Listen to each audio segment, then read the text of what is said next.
Welcome.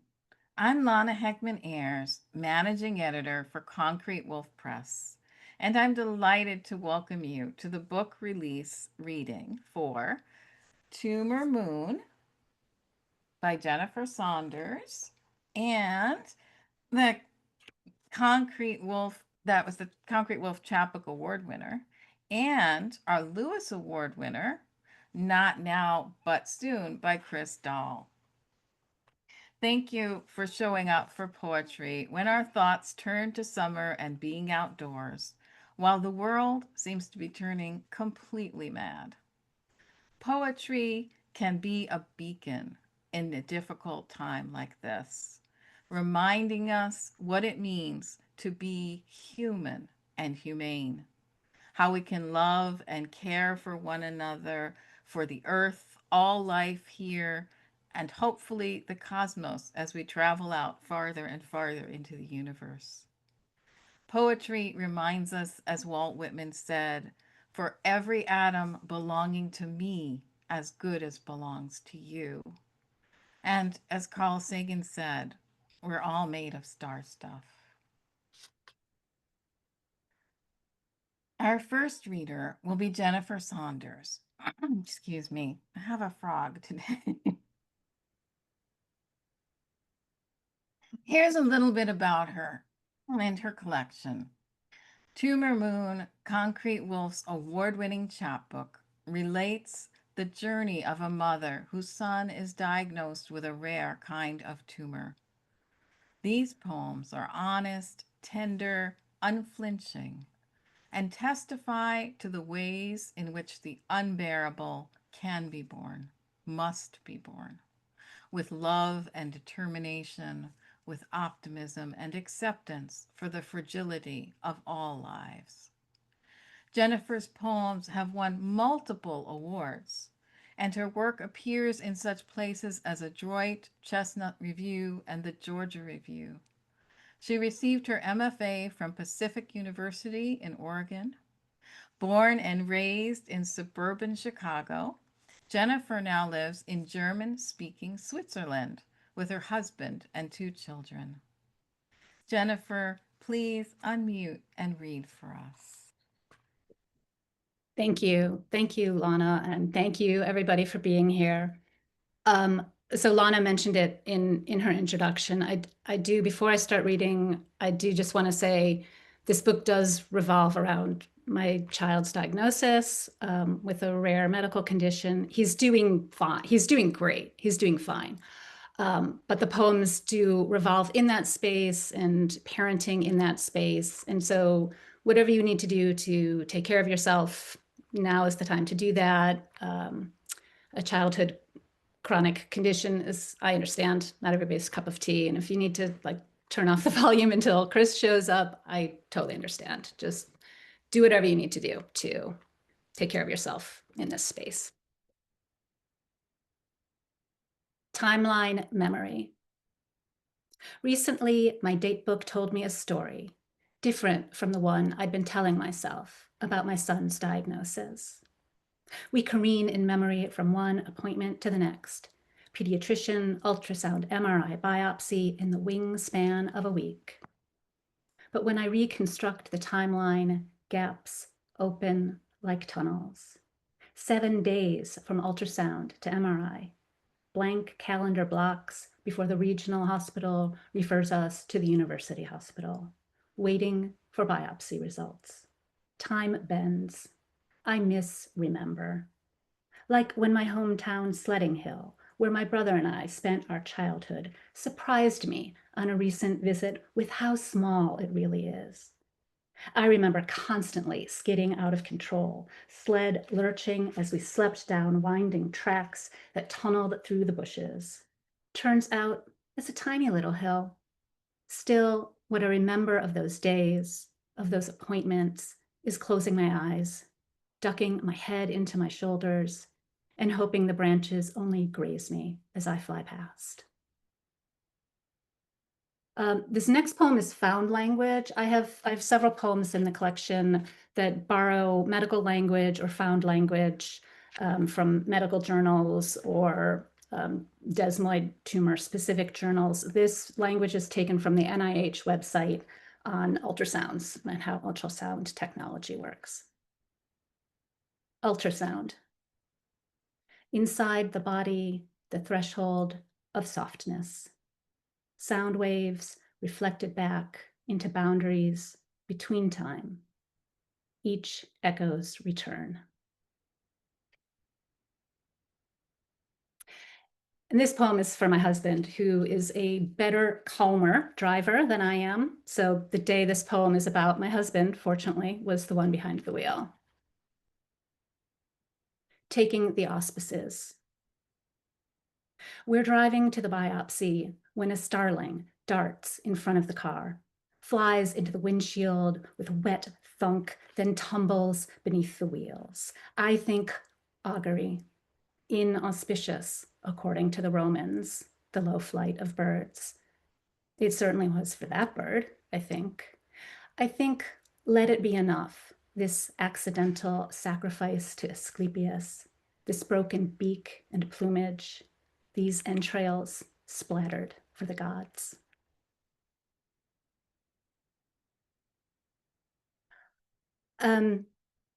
So this next, now that everybody has cell phones and we have our phones with us everywhere we go, we get phone calls at the most inopportune times and places.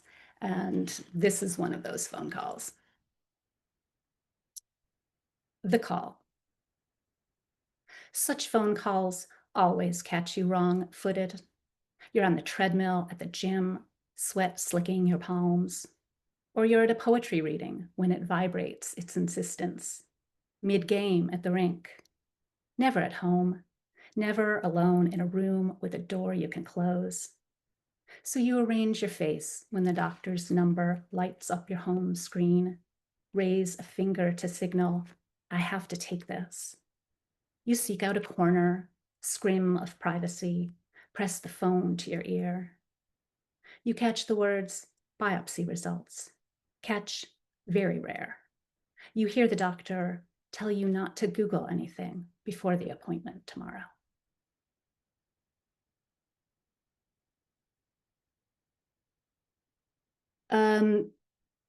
This next poem is in sections, and this is another poem that borrows some medical language. So section 4 is borrowing from a paper called The Histology of Desmoid Tumors. And also my son plays ice hockey. He's doing very well. And through all of this, he's mostly actually managed to continue to play hockey. So there's, in this poem, there's a hockey reference. I refer to a blocked shot.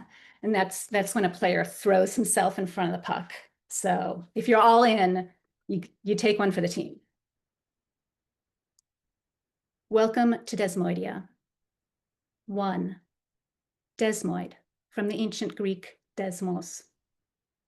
A band, a bond, imprisonment or ligament, an infirmity, appearing 20 times in the New Testament. Mark used it to describe a speech impediment, Luke to describe a maimed woman, possibly wreath or fetter, also a spell or charm. Modern usage, relationship, connection. Medical, tumor that develops in the fibrous tissue of ligament and tendon. 2, may also be called aggressive fibromatosis, musculoaponeurotic fibromatosis, familial infiltrative fibromatosis, desmoid fibromatosis, deep fibromatosis, hereditary desmoid disease. 3, theories of formation, mostly sporadic, mostly of unknown origin. One theory, desmoids are healing run amok, fibroblasts that won't stop growing, scar tissue transforming recovery to damage like wine, reverting to water.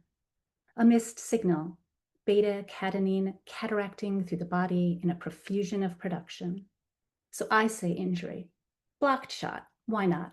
My son turning his body into the path of the puck. Let's say he was up by 1 in the 3rd. Let's say time was running down. Let's say he held his ground. 4. Histology. The tumor appears striking, a poorly circumscribed proliferation of cells, pink and plump, darkly staining the final figure. 5. Standard of care, watchful waiting. They used to resect desmoids, excise from the body the foreign body. I wanted that, for someone to take a knife to my son, out with that dark moon orbiting the future. These days, it's watchful waiting, data collection to monitor the new object in the body's sky, its uncertain trajectory.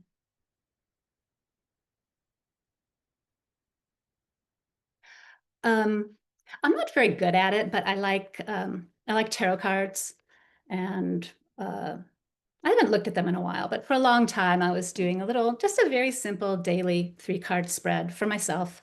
I would never read for anybody else because, like I said, I'm not particularly good at it, but I do play with my tarot cards sometimes. And this poem, when I refer to the 4 of Pentacles, this also has borrowed language. The language immediately following that is from the Tarot Dictionary and Compendium. A Mother's Tarot. For my son. The Death card paired with the moon is just another way of saying watch and wait, just another MRI on the calendar. Death doesn't portend death, but transformation, the end of a phase. We're cycling through the options, eyeing the black new moon on your ultrasound, bright mooned tumor on your MRI. Did I ever tell you, you were born under a lucky star? I knew it from the start. You were a freshly minted coin. 4 of Pentacles, merciful earth, and listen. You are within the walls of a strong castle. I'll weave you a net with these knots. Not malignant, not metastasizing, not the tower. Not today. Shuffle through the leaves on your way home from school. There's leftover Halloween candy, and a flame still burns in the pumpkin you carved by slicing away what didn't serve your purpose, cutting out everything that blocked your light.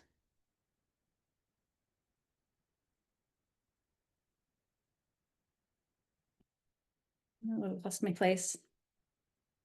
Forgive me. My sticky is gone.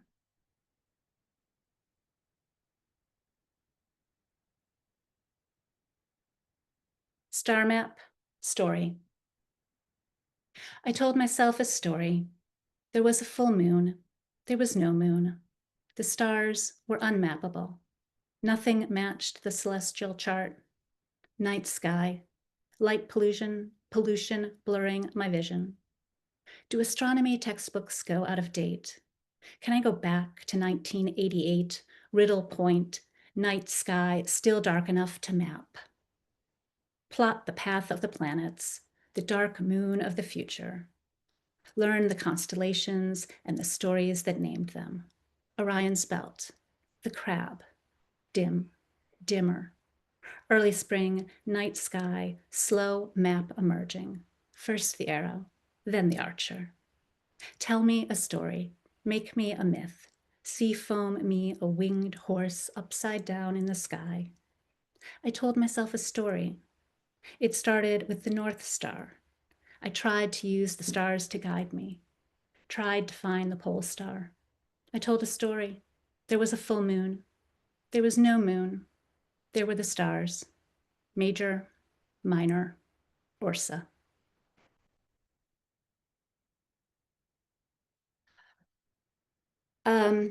So my son's condition is, it requires a great deal of monitoring.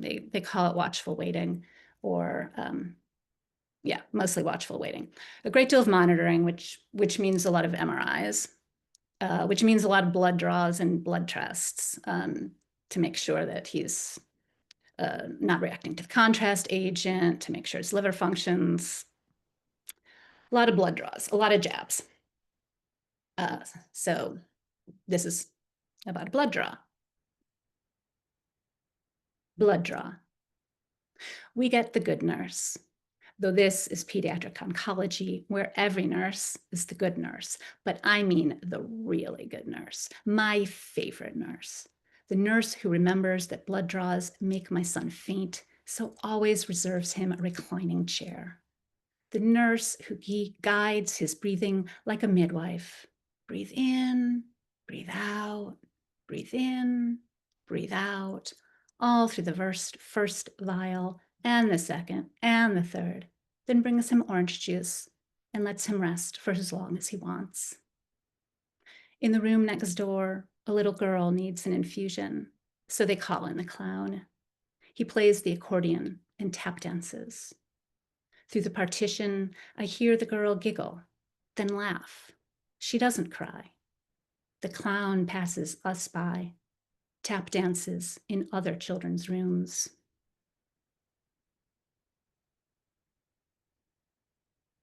And I think for now I will close on this. And so with these MRIs, he gets an MRI to monitor his condition. And then there's like a week, where you have to wait before the MRI report comes back. And this liminal space of just kind of waiting is far more stressful for me, actually, than it is for my child. My child is handling all of this very much better than I am. And this poem is written in and about one of those weeks, that space of waiting. Between the MRI and the meeting of the tumor board, he feels his tumor tingling. And the website tells me this could mean nothing, or it could mean the tumor is expanding, impinging on nerve, on blood vessel, could be tendriling, could be dendriting and helixing. He's been so lucky, this child, with the mutation spiking his bloodstream. If you had to get a tumor, I told him once, you picked a good one, as if there could be a good one. But listen, I've spent years in these waiting rooms, and there are good ones. Locally aggressive, but not malignant, falls here like a blessing. The difference between calf or neck and unmappable universe. Now, a tingle like flesh fallen asleep. For a week after the MRI, I am built of nothing but waiting and the ruptured sky. Watch and wait wears on me. Years of watch, years of wait, years I wear like ragged butterfly wings. He wears his beautiful bones, wears his tumor with grace and forgetting, as if he knows the watched and waited for storm will turn. He believes in the good horse of his body, the lucky penny in his fist.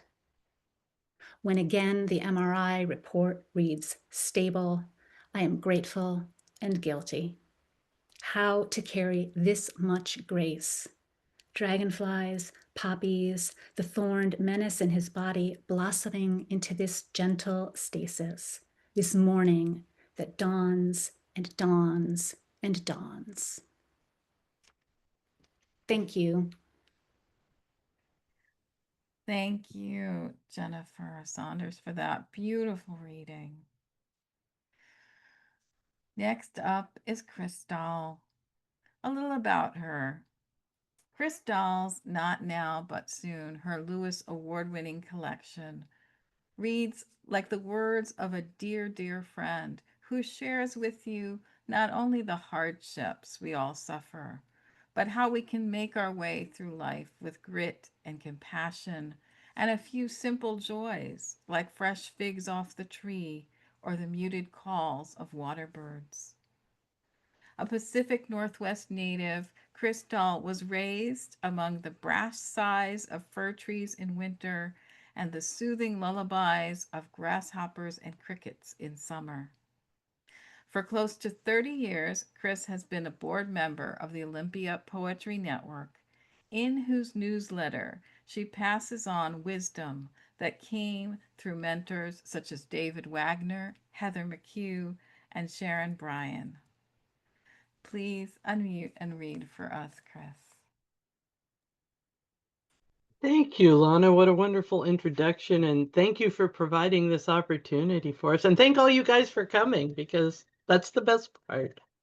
So, talking to my mother yesterday, and she said she's not a literary person, so she'd been reading some of the poems. She said, "I didn't know why you called it that. Why you had the title until I read the title poem." And so, I think maybe I'll start the reading with that, so you'll know right away.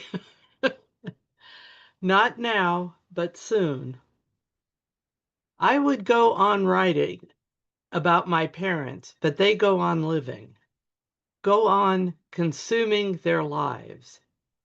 The fine white ash piles up, and the red heat diminishes. I can barely warm my hands over them, even when I lean close.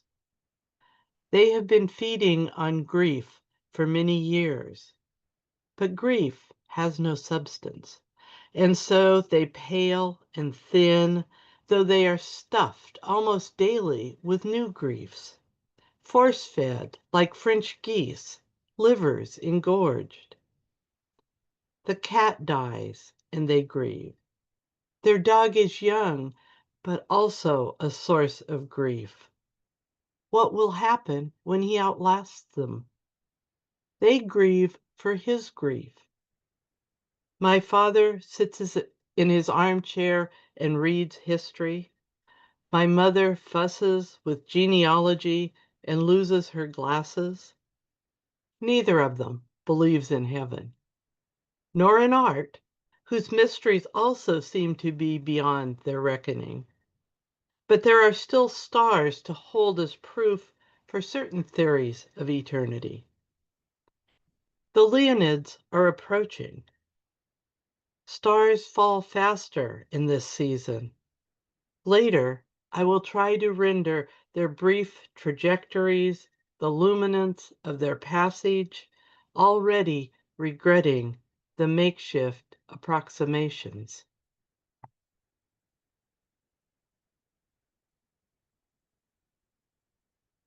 Thank you. Then I was going to read the poem. My stickies have stuck here. Stuck together. The poem that Emily Ransdell, the judge, quoted in her letter announcing the award, that she liked the list of griefs. So I'm going to read that one. So this is a list of griefs. The grief that takes you like a whirlwind. The milling grief. The cornmeal grief, which uses two hands. The choking grief. And the grief that sways like a hooded cobra before striking. The rain of frogs grief. The infected grief, which never heals, but drains and oozes. And the grief, which is rare, of green light on the horizon. Mother grief, father grief, the separate grief for siblings, lovers, those you have known since childhood, those who fit into you like a bib to a hose. There is beloved grandmother grief, and the rope grief of regret for the not so beloved grandmother. Grief for the brindled cat, grief for the timid dog who no longer lays his head on your knee, and a different grief for the rowdy dog who towed you into every morning. There is avalanche grief and quicksand grief, and the fierce grief that stamps like elephants protecting their young. Grief for unborn children and grief for children born. There is no end to the varieties of grief. Whether we wail and beat our breasts, whether we ululate and pierce the sorrow with our arrows of keening, or whether we are of the slow tribe born into donkey selves that bear the accumulating burden, because there is the whip of dailiness behind us and the whispered promise of hay before us.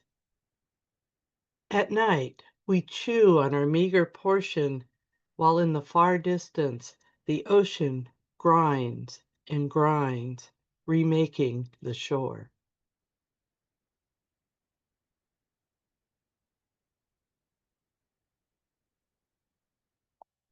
This is sort of a Franco Harris. The book is in 3 sections and they're seasons, although they're not.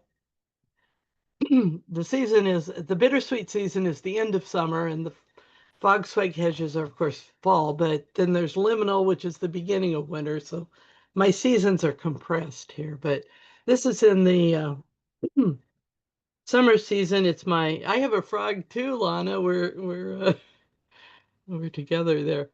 So this is a summary poem, and we're about to come up on this season, I think. So we have something to look forward to. So 2 days after we learn of Titan's implosion, I'm walking past the little free library, the one furthest north, and thinking about the lost dog in the neighborhood yesterday. Okay, we thought she was lost, but she knew perfectly well where she was going, dashing through the gate with the kids on their way down to the community beach. And this being the age of cell phones and internet, they snapped a picture and sent it to their dad, who immediately posted it on the Google Group site. When the new neighbor on the corner begins her frantic calling, I'm outside in the front yard. So I stray into the street and tell her the story and where she can find her dog.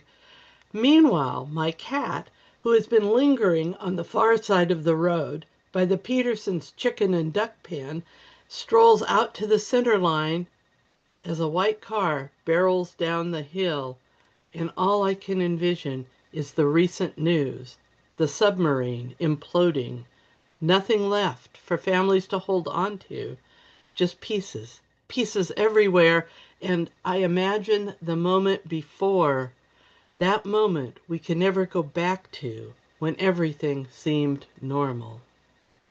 I wail and turn, but the cat's already fleeing, and now it's the next day. I'm turning the corner onto the avenue of wild blackberries. How lucky we all were that the dog was found and the miffed cat eventually slunk home to camp under the customary safe haven of the weeping cedar. And I'm imagining the fruit later this summer, the free and easy sweetness that sometimes appears by serendipity, and we eat our fill and return with fingers and lips stained violet.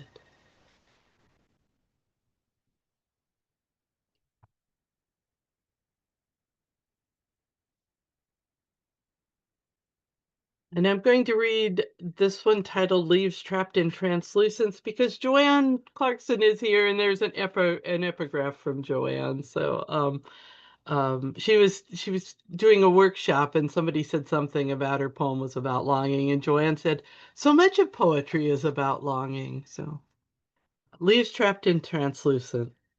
So much of poetry is about longing and mystery and finding treasure for the heart. The world is much smaller now, and yet, for the magpies that are poets, richer. You don't have to steal another shine. There's enough sun for us all. But this morning, when I look outside, all I see is a gray, blank slate. We have skidded across the calendar into official fall. Unofficially, I'm trapped somewhere in the purgatory between the heat-enraptured days of August and the yet-to-be-realized cold blaze of October. There are asters on the deck about to bloom and houseplants to be returned to their winter stand inside. But not yet. The off-season, season of fog is not cold but dismal. Remember tracing shapes and leaves, then cutting the fuzzy copies with round-edged scissors? My mother ironed the leaves themselves between sheets of waxed paper and hung them in the window. So yes, longing. The outline of the anchored raft offshore is a gesture, a haven yet to be revealed. And so my heart holds fast to its hoard of tinfoil and construction paper birds. Emptied, the bare branches of the deciduous trees look a lot like the glial cells of our brains, branching, attenuating, reaching back into the impenetrable mesh of the core. This might explain my anger at my mother, who recedes further and further. Come back, I want to cry. Be my mother again, when what I mean is, let me be a child.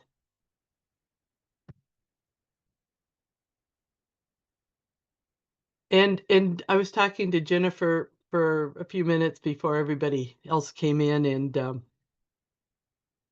I suddenly thought I have a poem about Swiss cats, and right here in this book. I am going to read my poem titled Swiss Cats. This is a uh, Swiss cats. It's because, and I was telling her, we were up there and driving to where we were staying in the mountains, and every field we went by had a cat. Every field had its own cat. We're out there in the fields. It's autumn in every particular but name. Over the immediate peaks, a pale winter begins to rise. The cats feel lean skies gathering. Swiss and haughty, they staff the fog-swagged hedges. Their glare shames me, a paltry tourist, fresh from the low country where even the mice have eased indoors. One gray tabby, harvesting voles, looks particularly disdainful, as if I haven't learned any of a long life's many remedies. Every meadow contains its working cat. Small in a large world, they know something about patience. They have mastered their weaknesses, come to terms with service. Those who will not work are despised. Those who work alone, flexing their claws, prefer it that way.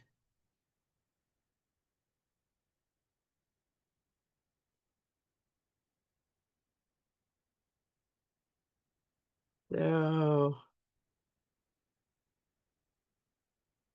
I think what I did here was to get that poem in, I took one poem out, but it seems like I'm missing a poem. So I'm going to read another one, just randomly.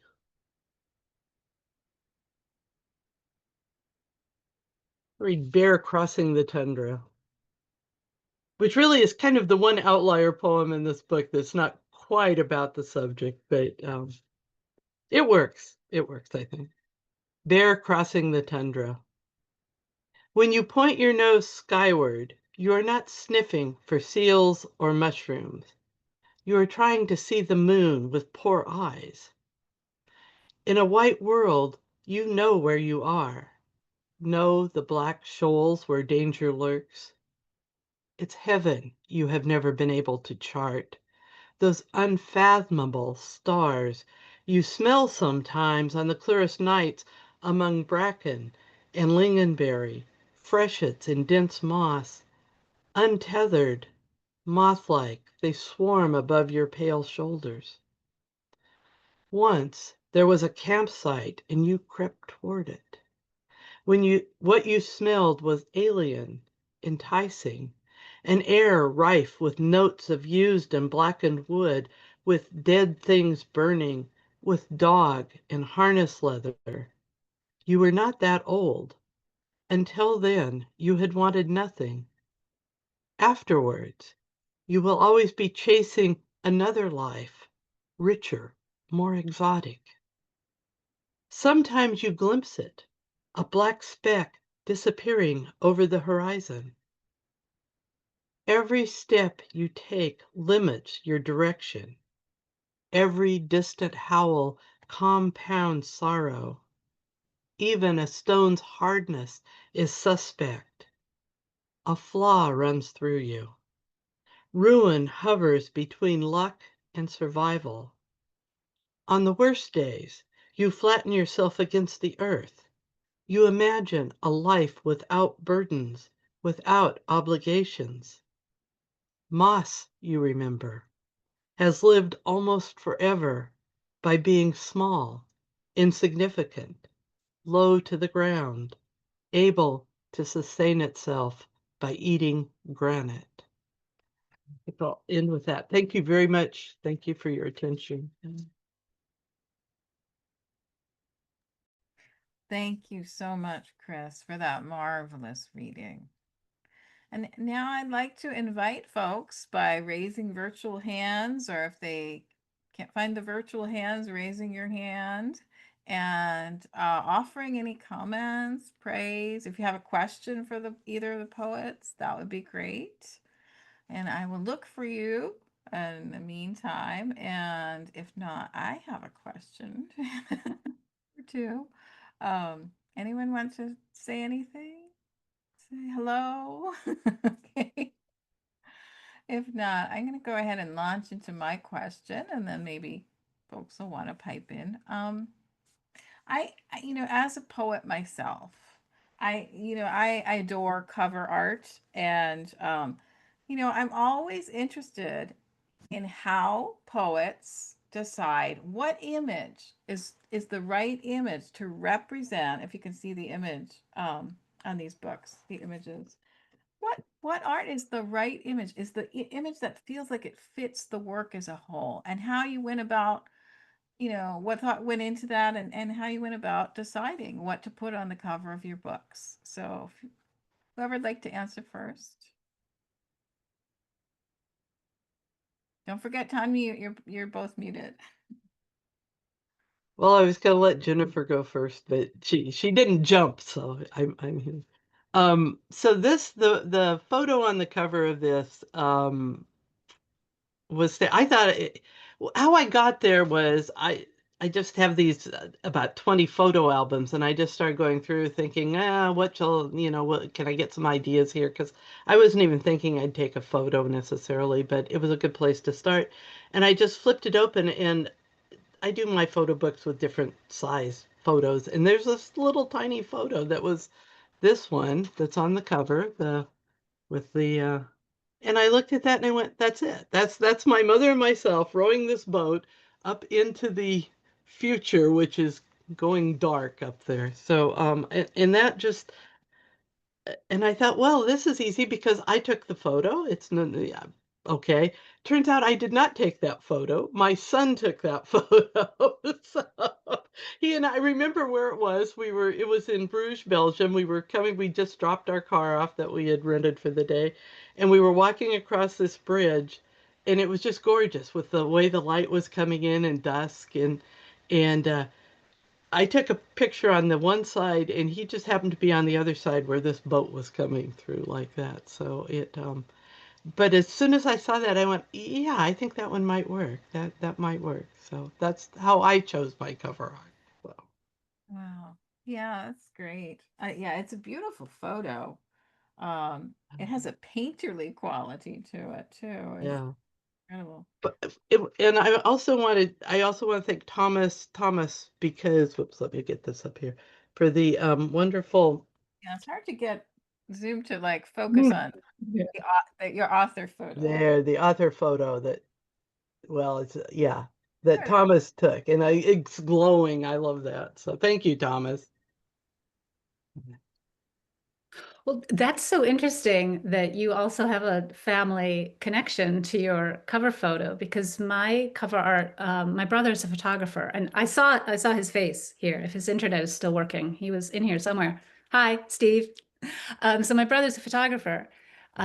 So one day I just sort of emailed him, and I was like, "I've got a proposition for you. Like, do you have time?" So here's my cover, taken by my brother, Steve Saunders. And I emailed him knowing he's a photographer. And I asked him if it was a thing that he would be willing to collaborate with me on. And I'm very grateful that he said yes. And it was really special working on this as a family affair, sort of. And we kind of collaborated. He created in maybe he would even say something. I see his little face there. He actually created this picture specifically for this book, and we Zoomed or FaceTimed a couple of times and emailed back and forth. And I was kind of giving him, my vibe, and he was sending me back stuff. What about this? How about this one? And in the end, I don't know, do you want to unmute and say something, Steve? Bless his heart. He's like out in a field in the middle of winter, like waiting for the moon to rise. It was really, I'm super, super, super grateful. Hi. Hello. All I want to say is I so appreciate the opportunity to work with you, and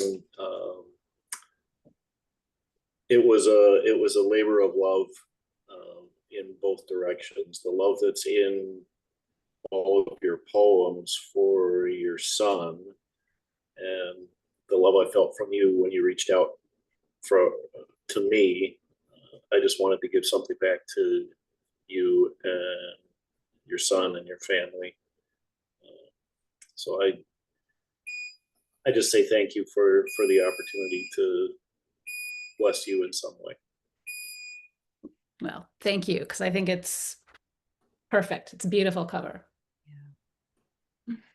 And it's really beautiful that both of you have these family connections, as you said, and that it's wonderful to have support and loved ones about the art of poetry in our lives, because a lot of people, if you go to a party, people ask what you do, and you might say, well, I write, I'm a writer, and they'll say, what do you write? And then when you answer poetry, they kind of look across the room, or, oh, there's Phil, I gotta go. It's kind of like, yeah, a lot of people don't quite get it, but the people that do are so precious to us, and to have those beloveds in our lives is such a gift. Um, the other thing I wanted to ask both of our poets is just kind of if you can offer a little bit about what the process was like for you about getting your work out into the world. For Chris, this is a first full-length collection. For Jennifer, this is her second chapbook. And whether, what it feels like to put one's work out in the world. And then we'll have another question from Sandy, because I see she raised her hand. So yeah, just a little question, or maybe some advice for people out there getting books out into the world, getting work of any kind out into the world is always kind of hard.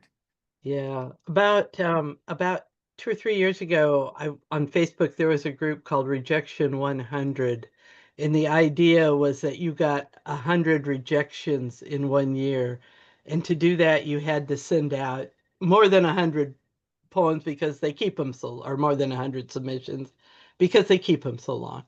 So that was a good spur to me to start getting stuff out in the world.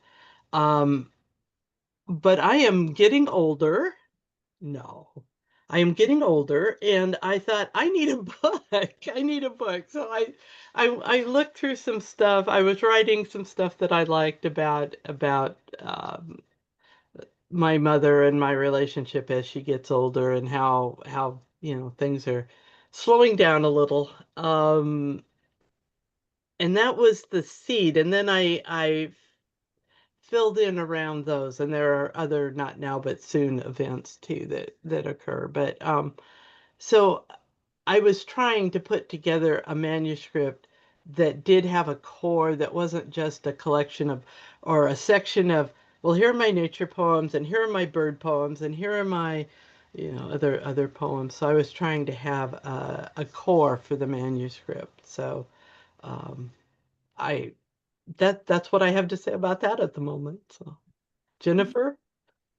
Yeah, I also see in the chat, Pamela asked, how did the center of each book appear, knowing that it would be a collection? And it suddenly occurred to me, that blood draw poem, in fact, it was actually that blood draw poem, which I actually did read, like sitting there. We were sitting in the hospital waiting for the people to come in and do my son's blood draw when all this was happening next door. And I whipped out my notebook and started writing. And when I got home and transposed it onto the computer, I realized, like, That was maybe my sixth-ish, seventh-ish poem about this. Um, I think I may be writing about this. And then I started turning to it more consciously and really wanting to make an object out of it. And Lana and I were talking before the Zoom opened up about, sending your work and what do you publish and what do you not publish. And just because of the nature of what this was about, I really decided that I wanted a book, I wanted an object, I wanted something for my son. And so I started sending out the manuscript, and it took about a year, and I would send it out and it would get a rejection. And then I'd look at it again and try to revise it or take out a poem and put in a different one, constantly writing new things. And then I started, it was still getting rejected, but I noticed it was getting like maybe shortlisted or rejected with a compliment. And I was like, oh, okay, I'm getting there. And then I specifically, because one of the things for the chapbook anyway, that Concrete Wolf specifically likes a theme for this chapbook contest. They really kind of like a theme. And so, I looked at their catalog, and I know some other Concrete Wolf poets and Moonpath Press poets. And I really very consciously decided that was the press that I wanted. And I took my manuscript to a workshop, Kenyan summer workshop, and I was lucky enough to work with the poet Paul Tran. And I said, Paul, I've got a deadline coming up. This is the contest that I want. I want this press, help. And Paul Tran told me to do a little bit of this, a little bit of that. And it worked. They worked their magic.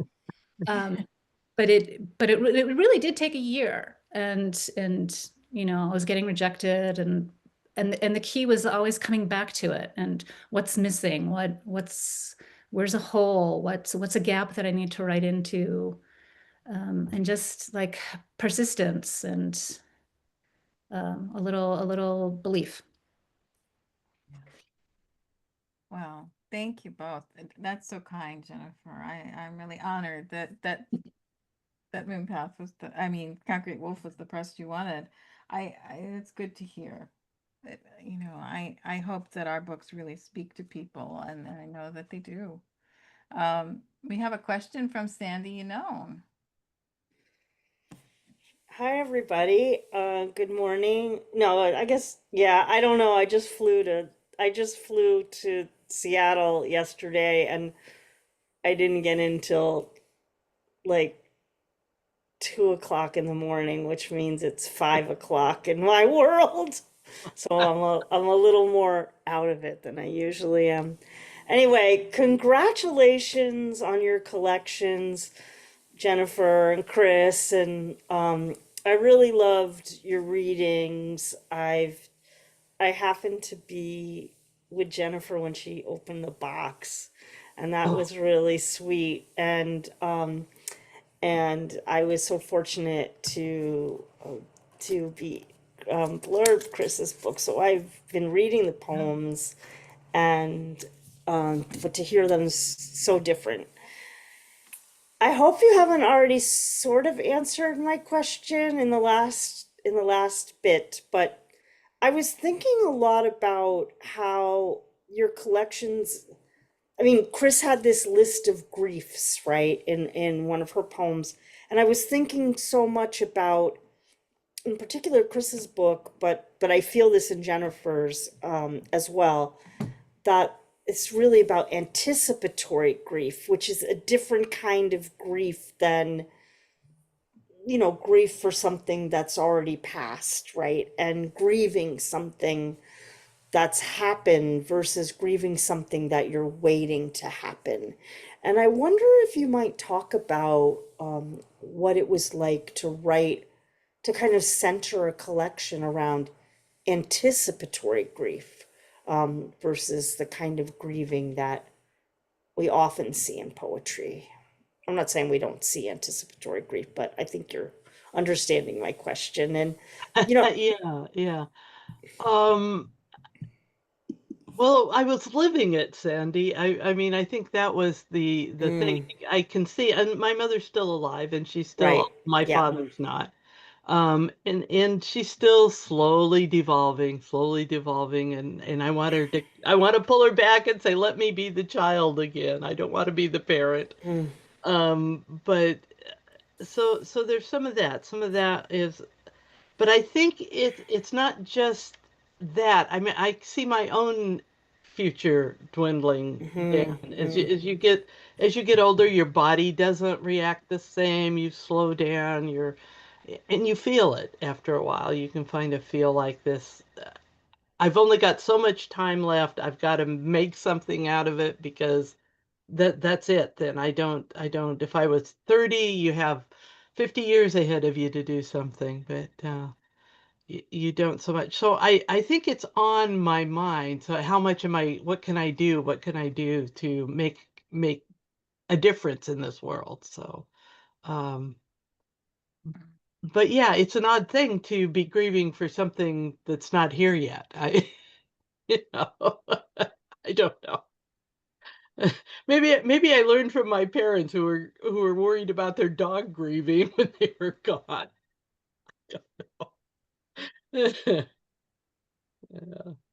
Jennifer, do you want to respond? Yeah, I mean, I would say for me, it's less grief because of the nature of desmoid tumors and just physically where it is on my son's body and a lot of different things. He's fine. He's going to be fine. I really know that. But it's just the uncertainty of,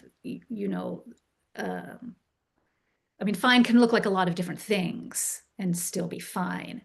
And so I would say it's less grief than sort of this sort of uncertain instability, and just a place of, like these chunks of time where you're just sort of like waiting and what's the next MRI report going to be.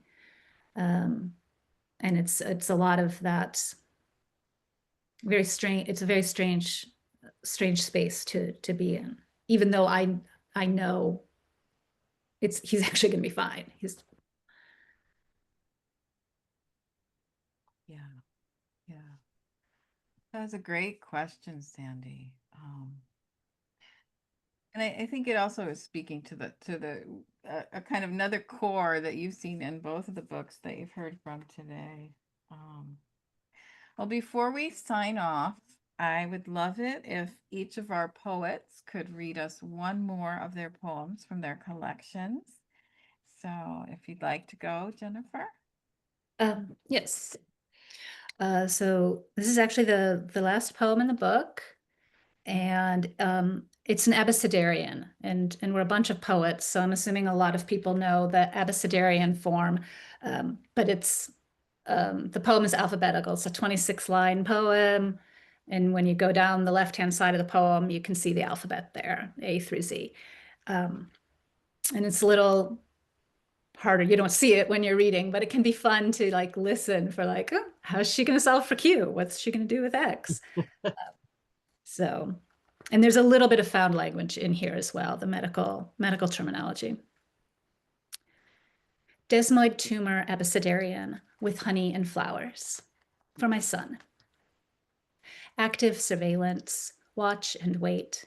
Between indolent and locally aggressive comes tyrosine kinase inhibitors, comes data collection, comes calculating the odds of event-free survival, comes nausea, comes fatigue, comes throwing up in the bushes and going to practice anyway, comes still playing hockey when even short shifts are too long. Honey, tell the coach when it's not going well. It's okay to rest, honey. Invasive, just another word for pushy. Just another word for back to the tyrosine kinase inhibitors when the tumor moon looms again like a full flower moon on your latest MRI. April, and the cherry tree is in blossom, narcissus littering the yard. April, and our grape hyacinth is taking over, profligate and proliferating like the not quiescent cells swelling your calf. Regression is the goal, but I'll settle for stasis. What I want to tell you is that life was always unpredictable. It's just more obvious now. Variable clinical course, just another way of saying we'll figure it out as we go. There's no X marks the spot, no calendar circled end date. But yesterday, it didn't frost overnight. Come May, we can set zinnias. What I want to tell you, honey, is something is always blooming.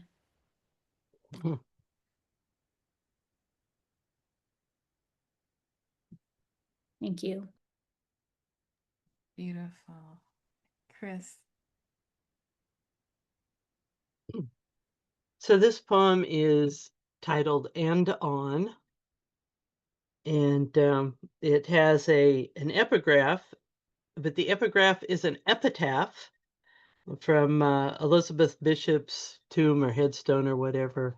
It's all the untidy activity continues awful but cheerful.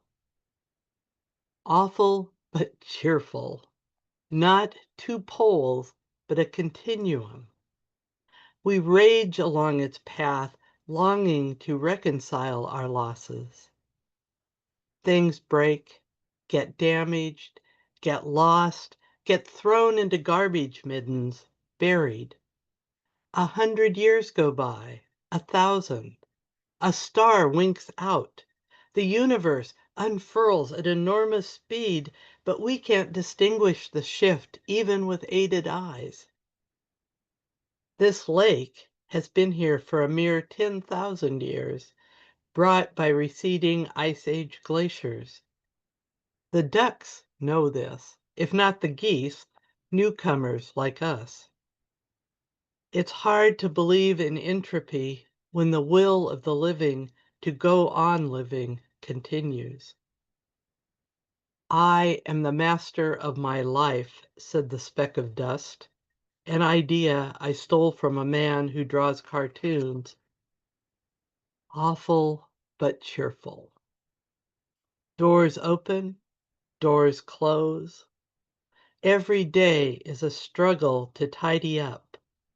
Even as the detritus of activity piles up around me, I go on scrubbing the pans and folding the freshly laundered sheets. My mother is designing her headstone. If she doesn't hurry, I'll be designing it for her. Last night, the final rags of sun flew against the darkening. All those shades of rose rising in cloud-mounting waves as if in defiance. So it goes, said Vonnegut.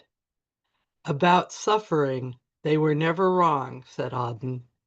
And here's Bishop poking her stick from the grave at the untidy activity, awful but cheerful, which will continue long after moss has eaten away the etching. Beautiful. Thank you so much. Again, thank you to our poets, Jennifer Saunders and Chris Dahl. And thanks to all of you in our audience for being here. A poem is only ever truly complete when it has a reader or a listener. Please support our poets by buying copies of the books available through the poets themselves. And I've also put the links to their author pages on our website. But you can also get their books in bookstores, either brick and mortar or online. And I hope I'll see some of you again. I'm hosting what's called a Poem After Poem round robin Zoom reading on Sunday, June 22nd at 4 p.m., which features 3 randomly selected poets, Sarah Carey, Tina Schumann, and Dorinda Wegner, different parts of the country, didn't know each other, who will demonstrate in 90 minutes or less how much we are all more alike than different by finding poems in one another's most recent collections that feel connected to their own words and their own work. If you're interested in that reading, you can email me at concretewolfpress@gmail.com, or you can check it out at lanaayers.com. So that's just another venture. And I'll also put Concrete Wolf and LanaAyers.com, and you can check those out. So until next time, I hope that you find poetry everywhere you look and renewed hope each and every day. Bye for now.